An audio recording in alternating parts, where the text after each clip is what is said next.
Once every millennium, something will come along. When you feel it, you will know it, 'cause it's coming on strong. That thing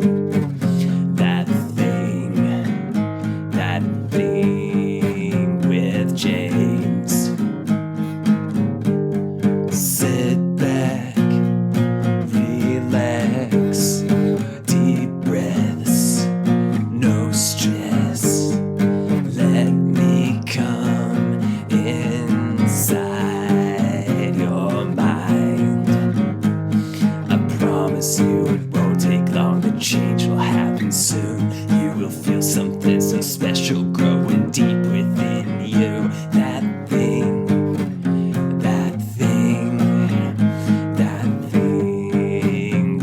James.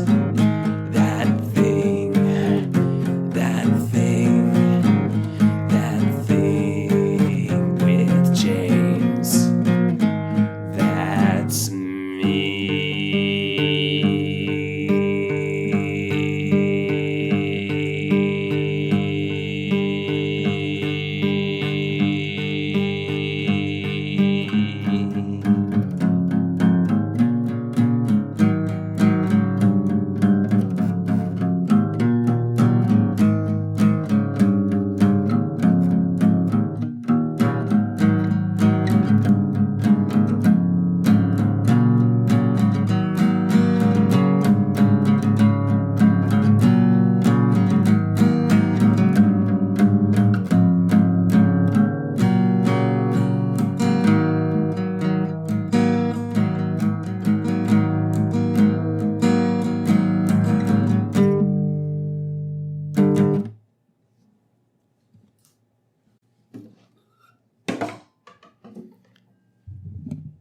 Welcome to episode 60 of That Thing with James J. Ash II. I'm your host, James J. Ash II, and I'm actually going to make this a short episode. I've said that for like the past 3 episodes, but I'm going to make this an actually short episode, and it's about chaos. Yes, chaos. Chaos theory. It's about chaos. Oh fuck, I'm already forgetting. There's chaos theory. There's the butterfly effect, starring Ashton Kutcher. There's deterministic chaos. So chaos is how events are unpredictable in a complex structure or whatever. What does chaos look like? Chaos looks like everything. Chaos looks like the weather. Chaos looks like when you put cream into your coffee. The way it stirs around and moves around is chaos. So the way chaos works is that things have a predictable, determined route. However, there are so many infinity other elements at play with their own subjective, predictable, determined paths that it's kind of difficult to, rule them all out. Like one thing influences every other thing.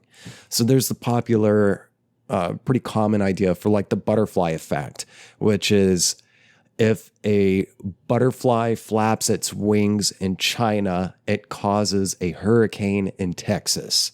So how does that happen? Okay. Have you ever watched the movie Jurassic Park? I would hope so, but if you haven't watched Jurassic Park, you should definitely watch it. And one of my favorite actors, Jeff Goldblum, he plays a scientist, doctor or something. I forget his name. Dr. Sexy Pants, and he holds this woman's hand and is like showing her how chaos works. He gets a glass of water and he gets the woman to hold her hand up, kind of like at an angle, a 90-degree angle at the wrist, and to hold her hand still. And he puts a drop of water on her hand, and which way does it go? They're trying to predict which way the water drop is going to go. Well, they drop it once, it rolls down the back of her wrist. So then they wipe that off and they're like, okay, now let's try that again in the exact same spot. And where do you think the water droplet is going to roll off your hand this time? And the woman says, I think it's going to go off the same path, off the back. And he said, okay, let's try that out. Puts a drop of water in the same spot on her hand, but it rolls off the side instead of down the back. It's chaos.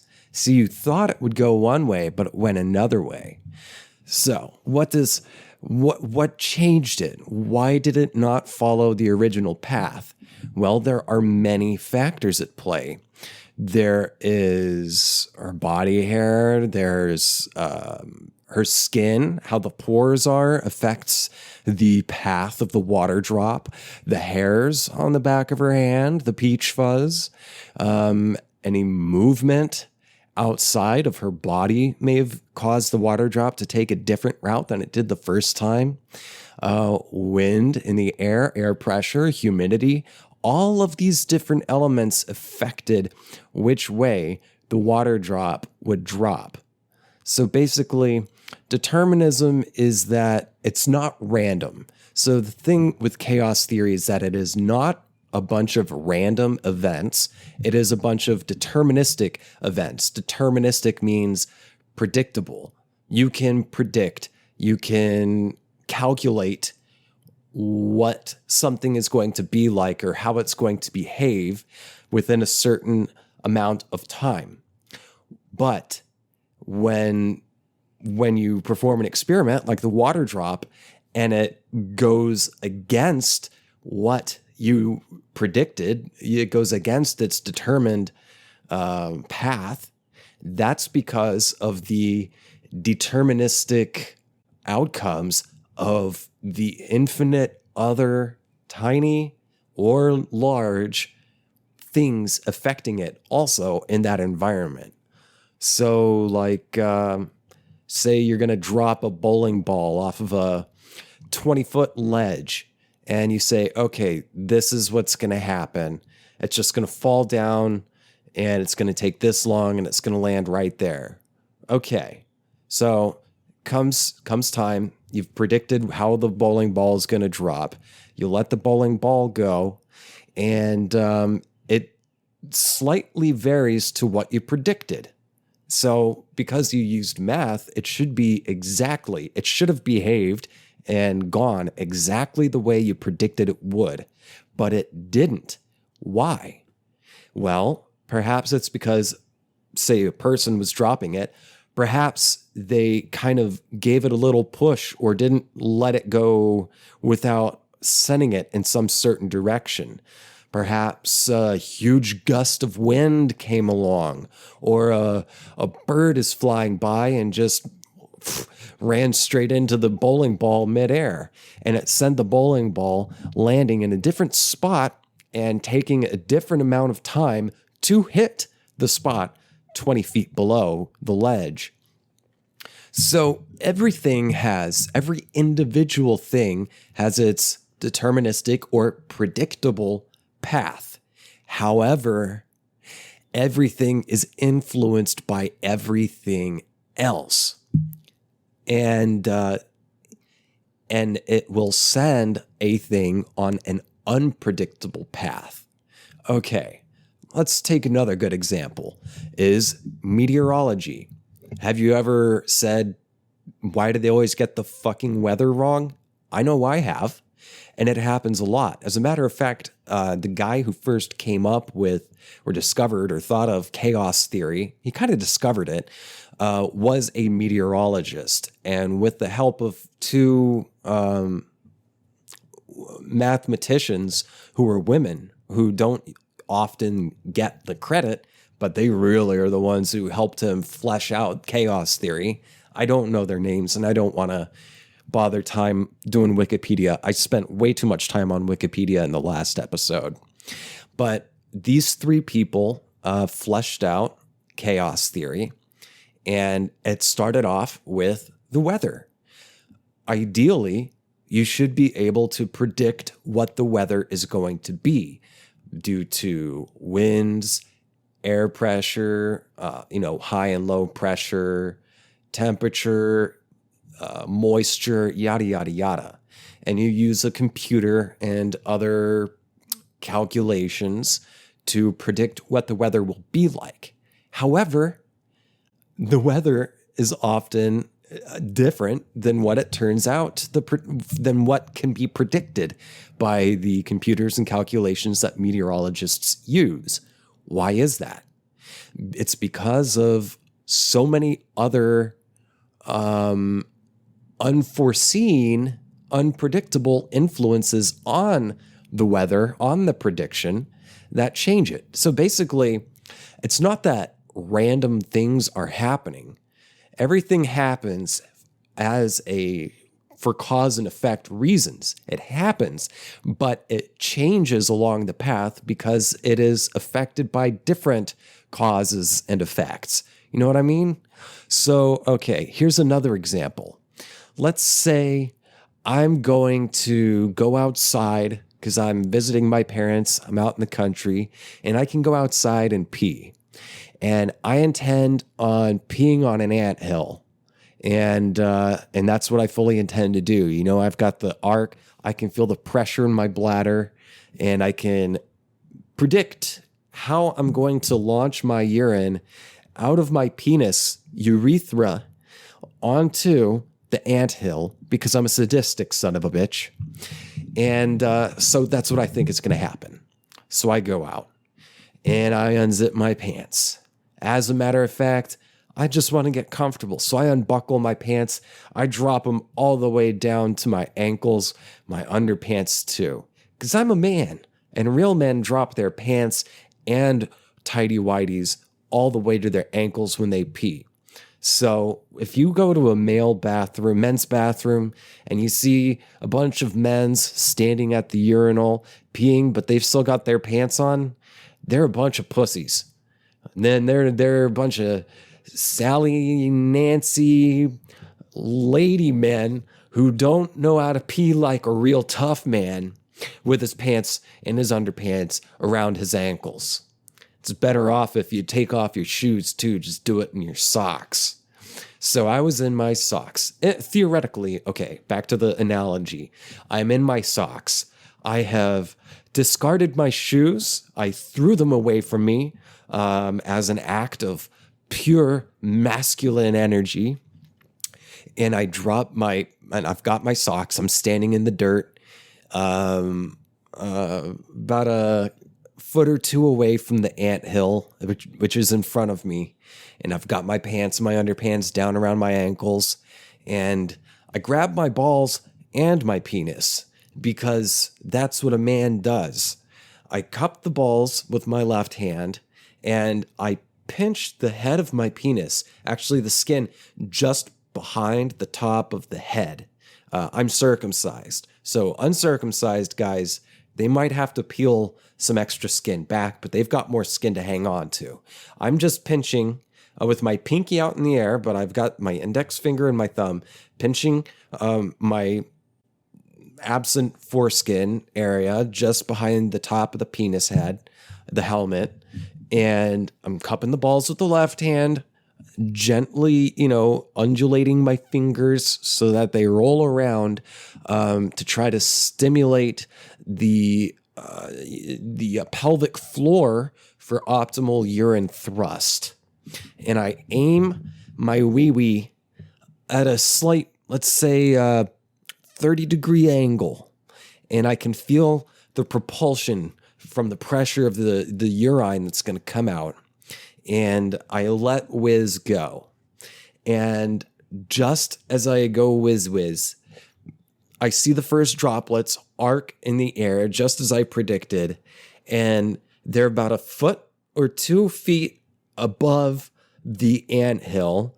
And just then, a huge gust of wind blows in from the east, and it blows my pee droplets back toward me, and it gets the pee all over the inside of my underpants, which are down around my ankles, okay?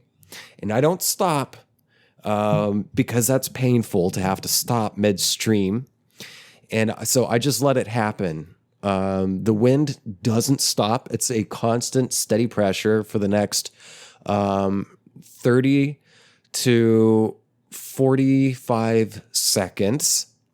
And the whole time I've just soaked my tidy whities, but you can't tell the difference because they're already kind of yellow, because I'm a real man and real guys know how to piss their pants on purpose. And so that's chaos. And then after that, so, I predicted my PP going in this way, but then that prediction got thwarted by a prediction that I didn't predict I would need to make from the wind gusting. And that wind gust happened because back in 1965 in Munich, Germany, or as they say, Munchen, a bird pooped on a banker's head. And the banker, he was bald. He was a cue ball. And he had been reading The Trial by Franz Kafka. And the bird pooped on his head. And he wiped, he got freaked out because he'd had too much coffee. He was walking to work. And the bird pooped on his head. He had like a bunch of books in his he had his briefcase in his left hand, and he had The Trial by Franz Kafka stuffed, like kind of tucked up under his left underarm. And then the bird poo came down on his head. And then he got surprised. So he reached for his handkerchief on his inside breast pocket and wiped off the bird poo on his head. But then didn't notice while he was wiping that the copy of The Trial by Franz Kafka slipped out from under his arm. And he's wiping, and he looks at his watch because he's wiping, and he sees, oh no, he's almost late to work. So he starts to run and still doesn't notice that he's lost his book. So he runs and runs and runs to work. But let's forget about him and go back to the book. Who finds the book but a dog named Spätzle? Spätzle picks up the book and takes it, in its mouth and starts walking around the block. And a little boy named Steve, who's visiting from America. I don't know if Munich was on the east side or the west side. I don't know. If it's on the west side, then let's say an American boy named Stevie found the dog and the copy of The Trial by Franz Kafka, published in German language. And the boy then wants to read the book, so he has to learn German. And so that's how he started learning German. And that's how he figured out that he wanted to grow up to be an ambassador. And one day when he was older, he did become an ambassador. And then he was going to take an airplane from London, England, down to Nice, France. And he takes the plane, and the propulsion from the plane engines caused a stir in the air, a little stir in the air relatively to the rest of the earth and all the air in the earth. And then, that stir in the air caused a ripple effect within the clouds and the rest of the air. And the ripple effect caused a massive accumulation of clouds, moisture, and static electricity in the air that caused a thunderstorm over Kansas City. And that thunderstorm caused a high pressure, low pressure system that sent a huge gust of wind to out in the country in Oklahoma, while I was standing in the yard with my shoes taken off and tossed aside in a very masculine way, my pants and my underpants down around my ankles, and my urine flying, about to land onto the anthill, blowing back on into my dropped underpants. And that's chaos. you know? So these events aren't random. They're effects that were caused by an early effect, which was caused by an earlier effect, which was caused by an earlier effect, and so on and so on and so on. And these are all deterministic. These are all predictable things. However, it's a complex system because all of these things don't exist in a vacuum. All of these things affect every other thing. So when you're watching this or listening to this, you bat your eyelash at just the right moment. And and then you miss like a squirrel flying by. You know, there's so many things going on all at once that it seems pretty chaotic. And it can be pretty difficult to make predictions, such as what the weather is going to be like a year from now on this date. 365 days from this moment right now. What is the weather going to be like exactly? You can't predict it because there are so many other things at play affecting every other thing. That's chaos theory. Now, this relates to what I was talking about in the last episode about Taoism and about how there is a current stronger than you, but you also affect the current. If you've been enjoying this show or consuming this show since the last episode, then you know what I'm talking about. If you don't know what I'm talking about, I encourage you to go back and listen to or watch episode 59, which is about Taoism and about the Tao and Wu Wei. So the Tao I was talking about, it's like you're floating down a river, and that river is your life experience. And that river is bigger and stronger than you, and you float on it, and it carries you in a certain direction, and it has such a great effect on you. However, you can have a small effect on the river as well. So Taoism, the whole concept of the Tao and the way the Tao works, how there are outside influences bigger than you that affect your life, but how you also have some small effect on it too. Even though you're a small thing, you cause a little ripple that can grow into something large that becomes a larger effect on someone else's life. All right? That's kind of how Taoism works. And I think it's pretty fucking cool that since 2000 BC or however long ago, it was definitely in the BC. And I'm talking not before Corona, but BC, when Taoism started being recorded. The ideas are very, very, very much like chaos theory. And I think that's cool. And as I said, this is going to be a short episode. And so, bye. Wait, don't go yet. If you haven't already, please subscribe to the show. Listeners, write a review and rate the show. For the viewers on YouTube, if you haven't done so already, please subscribe to my channel. Write a comment, like the videos you like, and for all of you, share the show with your friends. If you enjoy this show, please consider becoming a donor. You can donate as little as $1 a month, or you can donate more if you want to donate. But you go to patreon.com/thatthingwithjames, and it'll tell you how to become a donor. And once you do that, you will get access to the bi-weekly, very short stories that I publish exclusively for donors on my Patreon page. So if you don't donate, you won't be able to read those very short stories. But if you do, you get access to them. And you can even choose the smallest tier, the $1 a month, and you'll get access.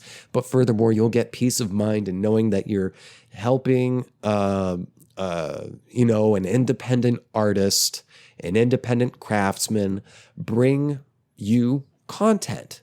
And hopefully it's good content. Hopefully you find this interesting and entertaining and educational.